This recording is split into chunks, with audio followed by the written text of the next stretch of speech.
Commander Jack Harris stared at the screen in front of him. The strange object had been orbiting Earth for 3 hours now. It wasn't a satellite or space junk. Its movements were too precise. "What do you think it is?" asked Jack, not taking his eyes off the monitor. Dr. Nancy Miller adjusted her glasses and leaned closer to the screen. "It's not one of ours, that's for sure. The energy readings are unlike anything I've ever seen." They were in the control room of the United Earth Defense Force headquarters, buried deep beneath the Rocky Mountains. What had started as a normal Tuesday morning had quickly turned into something that would change human history forever. "It's opening," said Lieutenant Susan Boyd, pointing at the screen. The strange metal object split down the middle, releasing a smaller device that began descending toward Earth. "Track it," ordered Jack. "Where is it heading?"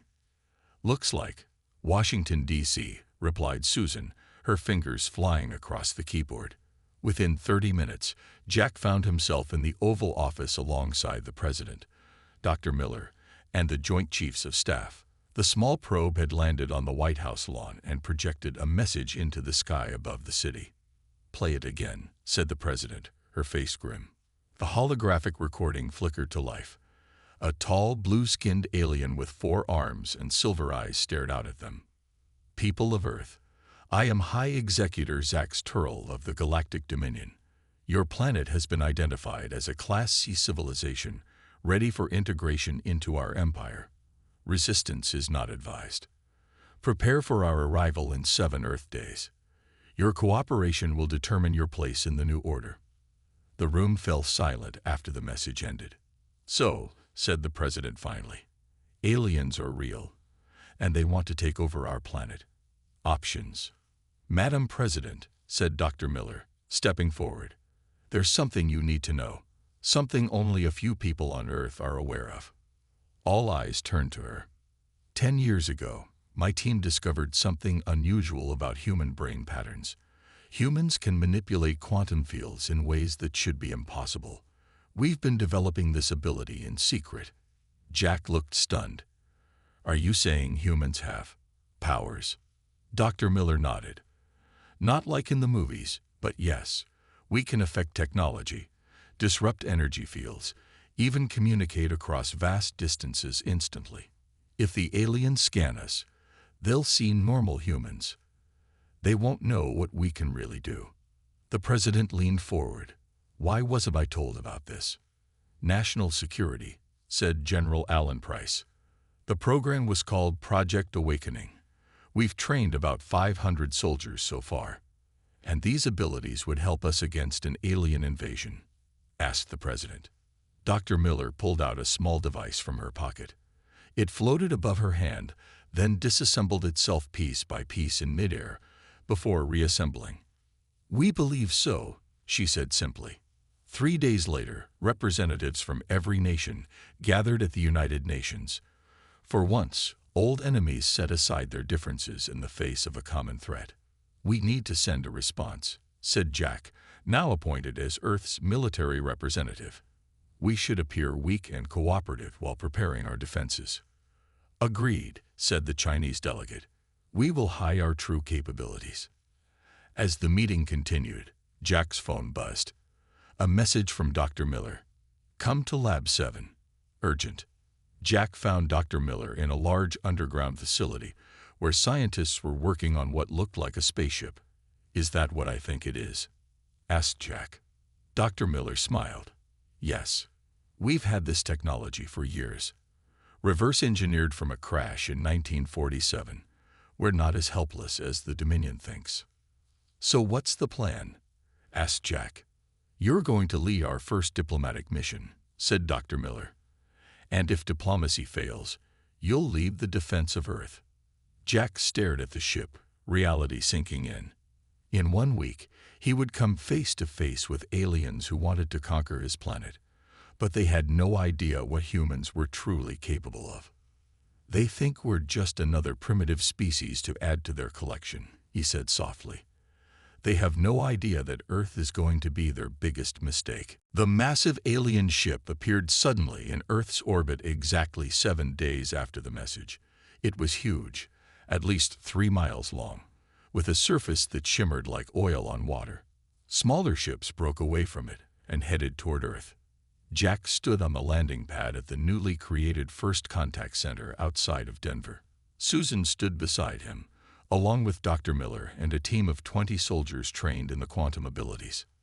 "Remember," said Jack to his team, "we act respectful but not afraid.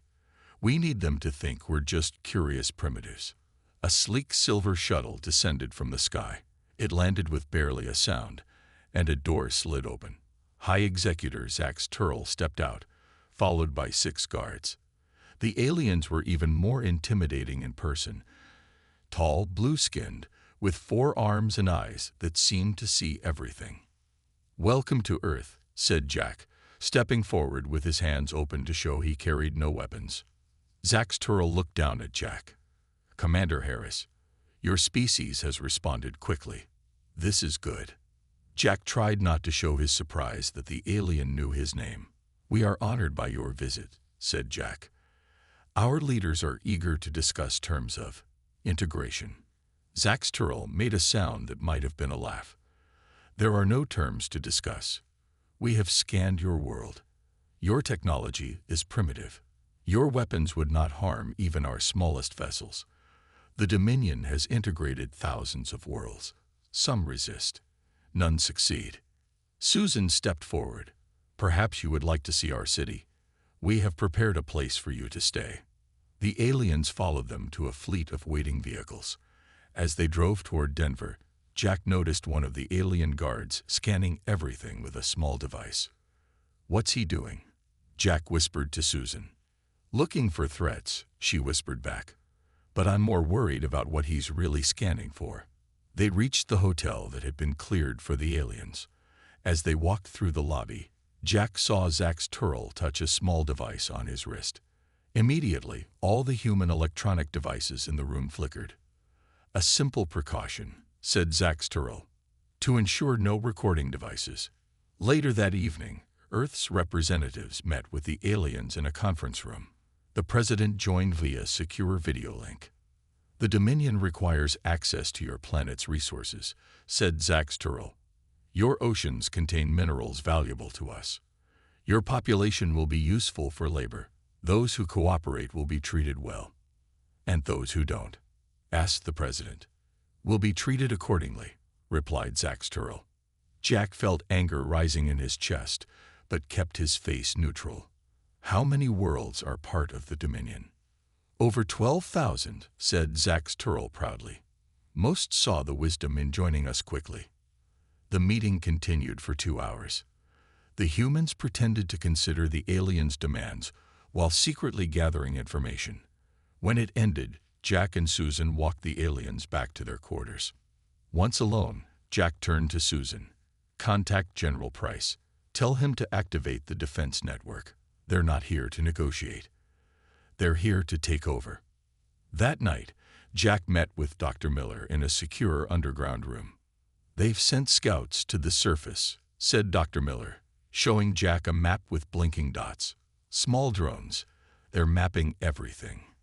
"Can we stop them?" asked Jack. "No," said Dr. Miller.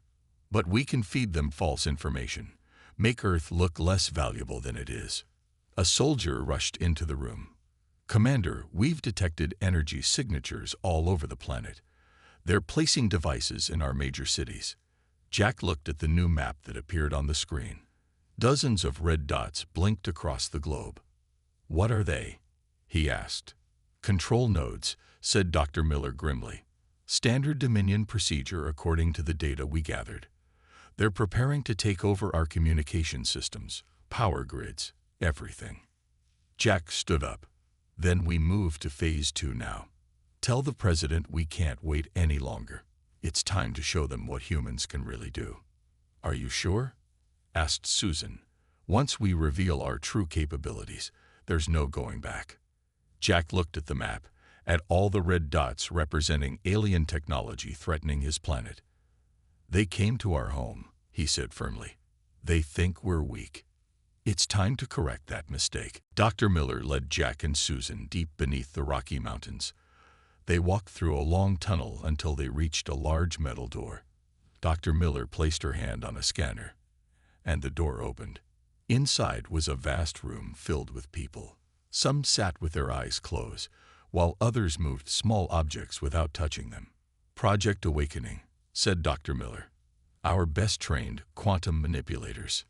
Jack watched as a young woman lifted a metal ball into the air with just her mind. Another man was taking apart a complex machine and putting it back together without using his hands. "It's time to activate them all," said Jack. Dr. Miller nodded and pressed a button on her tablet. A soft bell rang throughout the room. Everyone stopped what they were doing and looked up.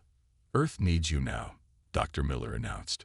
"The Dominion has placed control devices across our planet. Your mission is to disable them."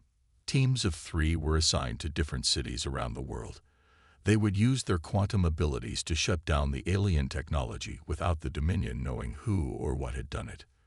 "What about the main ship?" asked Susan.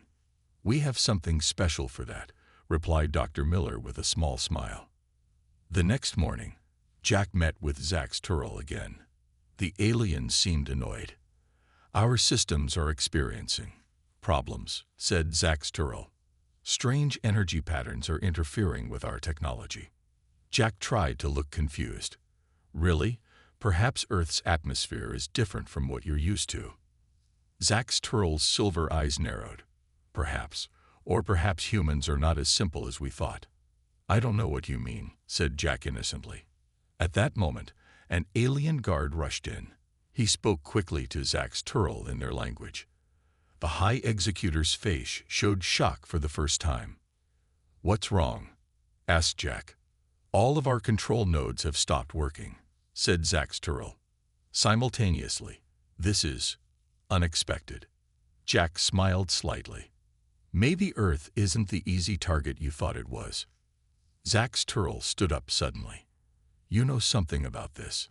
"It's time we were honest with each other," said Jack. "You came here thinking we were weak. You were wrong." Jack raised his hand. A cup on the table lifted into the air without him touching it. Then it melted into a ball and reformed as a small statue of Zax Turrell. The alien stepped back in surprise. "Impossible. Our scans showed no signs of psychic abilities in humans. We call it quantum manipulation," said Jack. "And that's just the beginning of what we can do." Zax Turrell touched his wrist device. "This changes nothing. The Dominion has conquered species with greater abilities than this trick." "It's not a trick," said Jack, "and we have more to show you." Jack led Zax Turrell and his guards outside. In the distance, mountains began to move. The ground shifted, and massive doors opened in the earth. From deep underground, ships began to rise. Hundreds of them, sleek and clearly advanced. "Earth's defense fleet," explained Jack. "Hidden until needed." Zax Turrell's face showed real fear now. "This technology, it should not be possible for a species at your stage of development." "We've had help," said Jack. "Not all alien visitors come to conquer." Suddenly, alarms blared from Zax Turrell's ship. The alien received a message on his device and growled with anger. "You disabled our control nodes and our scanning systems," he said. "Now I see why. You were hiding all of this." "Earth is not joining your dominion," said Jack firmly. "In fact, we have our own message for you." Above them, the sky seemed to tear open. A massive human ship, twice the size of the Dominion vessel, appeared from nowhere. "Cloaking technology," explained Susan, who had joined them outside. "Another thing you didn't know we had." Zax Turrell's 4 hands clenched into fists. "This defiance will not stand. The Dominion will." He was cut off as hundreds of small Dominion ships suddenly launched from the main vessel and began firing on Earth's ships. "So much for diplomacy," said Jack as the first shots of war lit up the sky. The battle in Earth's skies lasted only 20 minutes. The Dominion ships were fast, but Earth's vessels were faster. Human quantum manipulators on each ship disabled the alien weapons before they could do much damage. When it was over, Zach's Turl's shuttle, and 5 escort ships were allowed to return to the main Dominion vessel. Jack watched on the screens as the massive alien ship pulled back to a safe distance. "They're not leaving," said Susan. "They're regrouping." "I know," replied Jack, "and they're probably calling for reinforcements." The president called an emergency meeting. World leaders gathered virtually while military commanders met in person at the mountain base. "We've won the first battle," said General Price. "But the war is just beginning. We need to take our case to the Galactic Council." "The what?" asked Jack. Dr. Miller brought up an image on the main screen. It showed a massive space station shaped like a wheel. "The Dominion is powerful, but they don't rule alone," she explained. "The Galactic Council includes representatives from all major spacefaring civilizations. Even the Dominion must follow some rules. So we need to make our case to this council," said Jack. "Tell them Earth is off limits." "Exactly," said the president. "Commander Harris, I want you and Lieutenant Boyd to lead this mission. Take our fastest ship to the Galactic Core and address the council." 2 days later, Jack and Susan flew through space faster than any humans had traveled before. Their ship, the Defender, was Earth's most advanced vessel. Dr. Miller and a team of scientists had worked around the clock to prepare it for the journey. "How did we develop all this technology without anyone knowing?" asked Susan as she checked the ship's systems. "We didn't develop it all ourselves," replied Jack. "According to Dr. Miller, we've had visitors helping us for decades. Aliens who oppose the Dominion. They reached the edge of the solar system in hours instead of years. Then the ship's quantum drive activated, and they jumped to the Galactic Core. The Galactic Core was like nothing they had ever seen. Thousands of ships moved between planets and space stations. The Council Station was the largest structure, a massive wheel turning slowly in space. As they approached, a voice spoke through their communication system. "Unidentified vessel. This is Council security. State your business." "This is Commander Jack Harris and Lieutenant Susan Boyd from Earth," replied Jack. "We request an audience with the Galactic Council regarding the Dominion's attempted invasion of our planet." There was a long pause. "Earth. We have no record of this world in Council databases." "That's because the Dominion tried to claim us without registering with the Council first," said Susan quickly. This seemed to cause concern.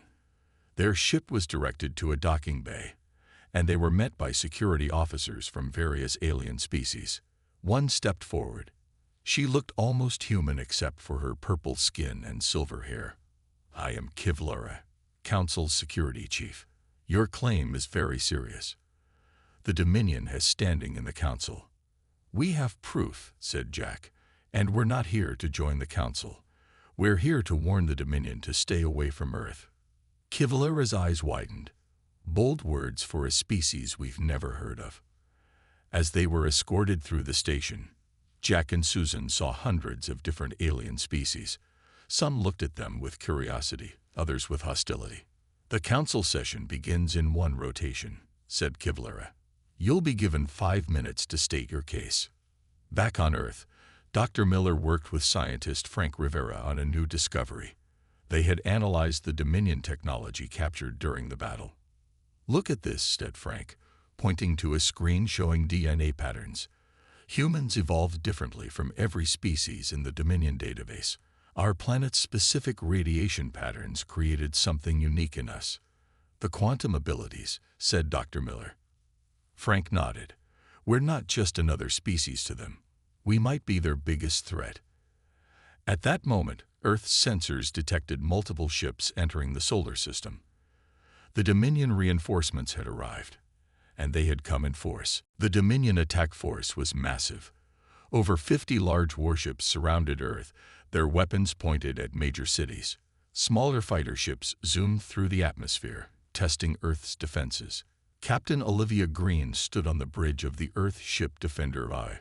She was in command of Earth's space fleet, while Jack and Susan were at the Galactic Council. "All ships report ready, Captain," said her second-in-command.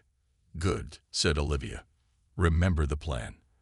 Let them think they have the advantage. Draw them in close. The Dominion ships moved forward. Their lead vessel sent a message to Earth. This is Admiral Vex of the Dominion fleet. Your planet is surrounded. Surrender now or face destruction. Olivia smiled and pressed a button on her control panel. This is Captain Green of Earth Defense. We refuse. Come and get us. The Dominion ships opened fire. Their energy weapons lit up space like a light show. But Earth was ready. The human ships moved in a pattern that seemed random but was carefully planned. They took some hits but avoided most of the heavy fire. Now, ordered Olivia when the Dominion ships had committed to their attack pattern. Earth's ships suddenly changed direction. They moved as one, flowing around the Dominion vessels like water around rocks. The human quantum manipulators on board each ship targeted the Dominion weapons systems, shutting them down one by one. On Earth, Dr. Miller and Frank stood in a massive underground chamber. Around them, hundreds of quantum manipulators sat in circles, their minds joined in a single purpose. Activate the shield, said Dr. Miller. Frank pressed his hand to a control panel. Energy flowed from the human circle, up through the machines, and out into the atmosphere. A shimmering bubble began to form around the planet. In space, Admiral Vex watched in horror as a shield enveloped Earth. His weapons could no longer reach the surface. Impossible, he shouted.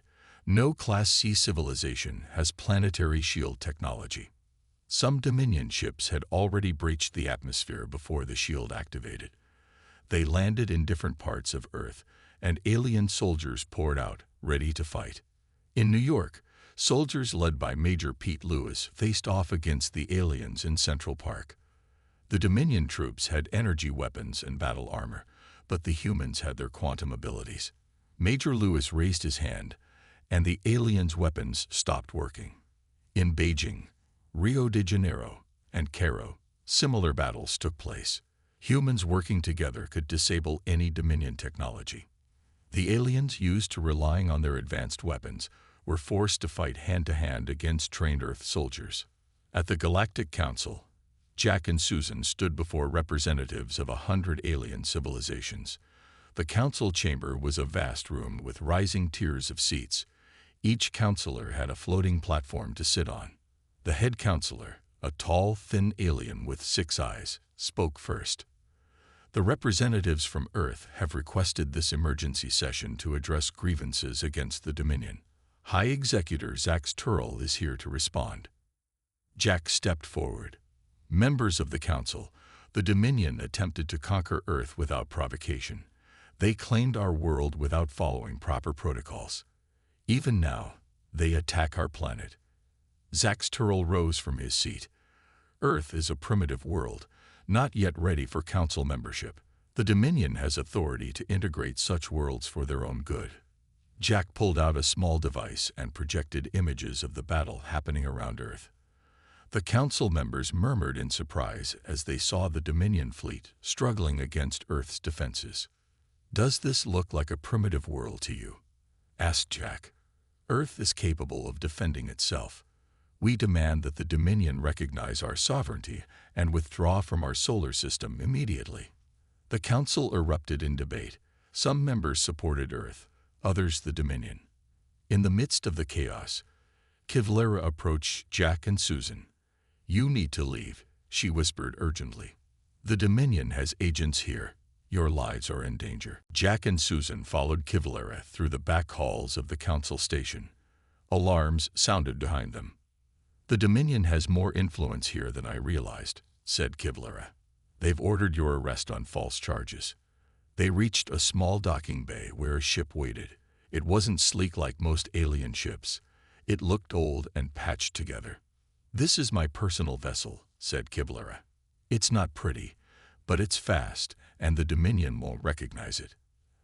As they climbed aboard, shots hit the wall near them. Dominion security forces had found them. "Go," shouted Jack. Kivlera jumped into the pilot's seat and started the engines. The ship shot out of the docking bay just as more Dominion troops arrived. "We need to get back to Earth," said Susan. "The Council won't help us." "Not all the Council," said Kivlera. Many members were impressed by your stand against the Dominion. Some have been looking for a way to reduce Dominion power for years. Jack looked out the window at the stars streaking by. We learned something important at the Council. The Dominion ships have a central command system. If we can disrupt it, their whole fleet will be crippled. On Earth, the battles continued. The planetary shield was holding, but some Dominion forces were already inside. Major Steve Rogers led a team of Special Forces soldiers in Washington, D.C., where the aliens had established a base near the White House.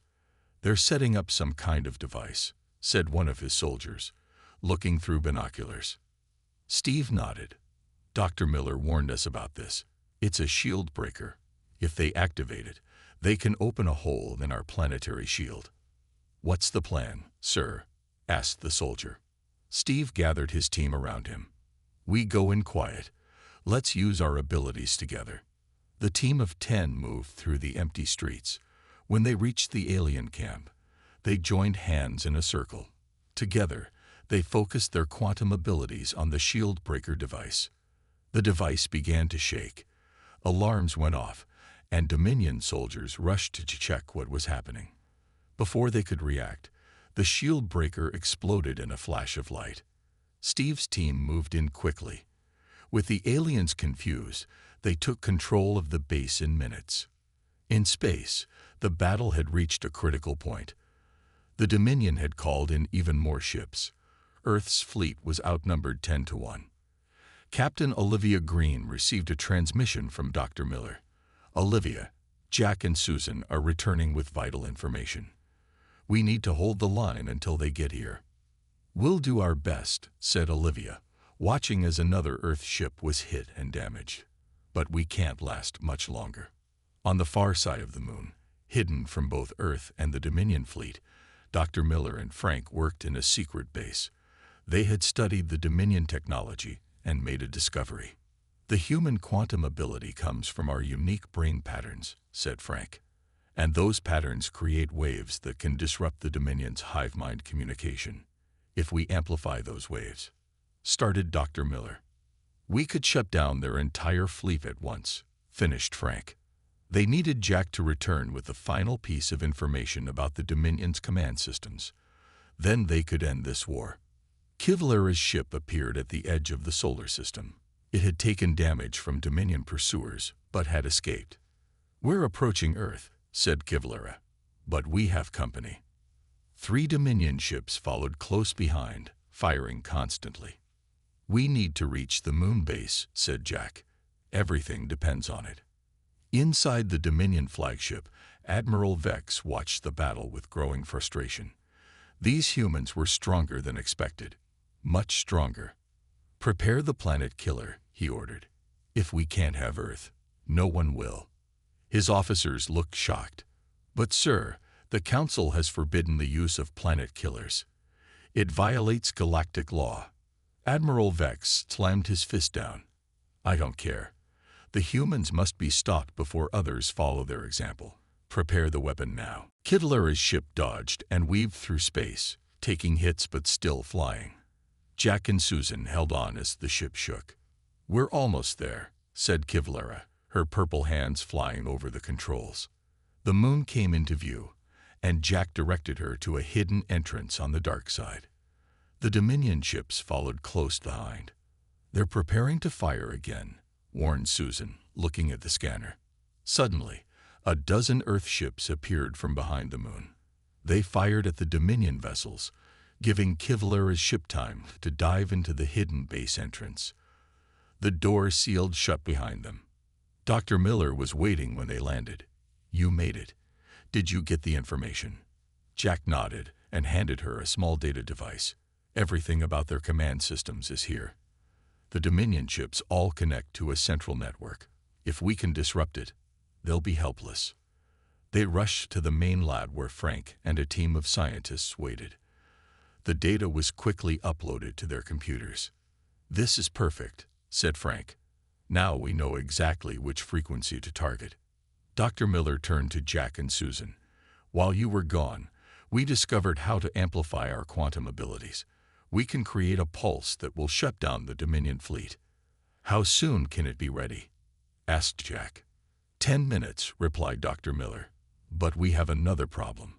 Our sensors detected that the Dominion flagship is preparing a planet killer weapon. Jack's face grew serious. Then we need to move fast. In orbit around Earth, Captain Olivia Green received new orders. All Earth ships were to fall back behind the moon. The quantum pulse would be fired soon, and they needed to be out of its way. On the Dominion flagship, Admiral Vex watched with satisfaction as the planet killer charged up. It was a massive weapon that could crack a planet in half. Using it would mean his own execution if the Council found out, but he didn't care. These humans needed to be destroyed before more worlds got ideas about resisting the Dominion. "Planet killer at 60% charge," reported an officer.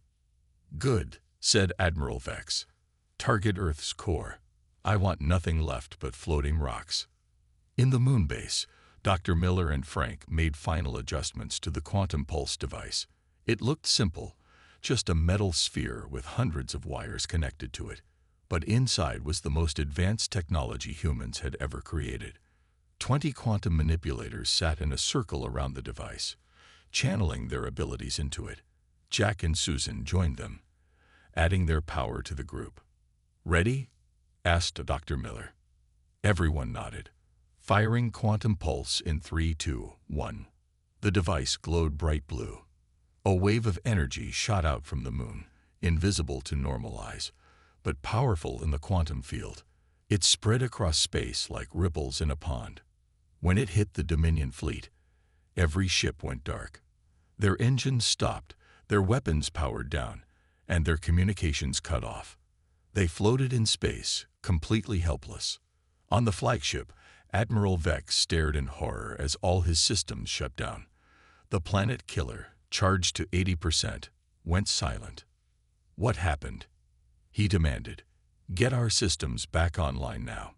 His officers tried frantically, but nothing worked. Even their backup systems were dead. Earth ships surrounded the disabled Dominion fleet. From the moon base, Jack sent a message to Admiral Vex. "This is Commander Jack Harris of Earth. Your fleet is disabled. Your weapons are useless. Your choice is simple: leave our solar system or be destroyed." There was a long silence before Admiral Vex replied. His voice was filled with rage and fear. "This is impossible. No species has ever been able to disable Dominion technology so completely." "Humans are full of surprises," replied Jack. "Now, what's your answer?" Admiral Vex knew he had no choice. "We will withdraw. But this is not over, human. The Dominion will return." "When you do," said Jack, "remember this day. Remember what happened when you threatened Earth. And tell your leaders one thing: Earth is off limits." 6 months passed since the Dominion fleet left Earth's solar system. The planet had changed in many ways. Humans now knew they were not alone in the universe, and they were preparing for whatever might come next. Jack stood at the window of the new United Earth Space Command headquarters in Geneva. The building had been constructed in record time, a symbol of how the nations of Earth had put aside their differences to work together. "Admiral Harris, they're ready for you," said Susan, now a captain herself. Jack smiled at his new title. After the battle with the Dominion, he had been promoted to admiral and put in charge of Earth's growing space fleet. "Thanks, Susan. How are the diplomatic talks going?" "Good," she replied as they walked down the hallway. 7 more species have signed friendship agreements with us. They're all smaller civilizations who've been bullied by the Dominion for years. They see us as hope for change. The conference room was filled with military officers and government officials. Dr. Miller was there too, looking tired but happy. She had been working non-stop to develop new technologies based on what they had learned from the Dominion. "Admiral, we've just received word that the first colony ships have reached Mars," said Dr. Miller. "The terraforming equipment is working better than expected." Jack nodded. "Good. We need to expand beyond Earth. The Dominion might come back with a bigger force next time." Earth had been busy. Using the knowledge gained from their alien encounters, humans had begun to build new ships, establish bases on the Moon and Mars, and reach out to other civilizations. Laura Chen, Earth's new diplomatic officer, stood up. I have news from our contacts in the Galactic Council. The Dominion's reputation has suffered greatly since their defeat. Several worlds have begun to resist their rule. And Kevlara? Asked Jack. She's become quite the hero, said Laura with a smile. Her group of Dominion resistance fighters has doubled in size. They're helping other worlds stand up to Dominion control. The meeting continued with reports about Earth's defenses and new technological developments. Frank had created a quantum communication network that allowed instant contact across vast distances. It was already being used to link Earth with its new allies. After the meeting, Susan followed Jack to his office. She looked concerned. What is it? Asked Jack. Susan handed him a datapad. Our deep space monitors picked this up. The Dominion is gathering ships near the edge of our detection range. They're trying to be secretive, but we can see them. Jack studied the images. They're planning something. But this time, we'll be ready. That evening, Jack visited Dr. Miller's lab. She was working on a new project she called Star Shield. It's our next level of defense, she explained. If the Dominion returns with planet killers, we'll be able to protect not just Earth, but our entire solar system. How does it work? Asked Jack. Dr. Miller smiled. Remember how we used quantum fields to disable their ships? This works on a much larger scale. It creates a bubble of altered spacetime around our solar system. Nothing can enter without our permission. On the other side of the galaxy, in a massive palace on the Dominion homeworld, the Emperor received a report about Earth. He was not pleased. So these humans defeated our fleet and have now formed alliances with other worlds, he said to his advisors. And they have technology that should be impossible for such a young species. Yes, Emperor, said one advisor nervously.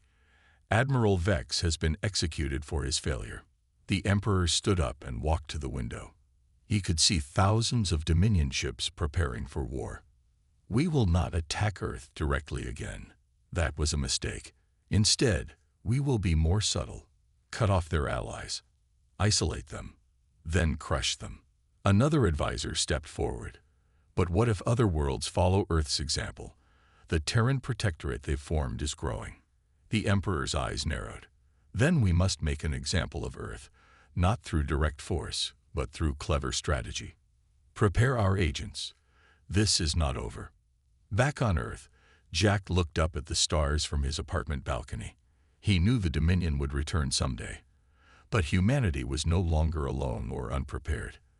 They had friends among the stars now, and a message that was spreading across the galaxy. Earth is off limits.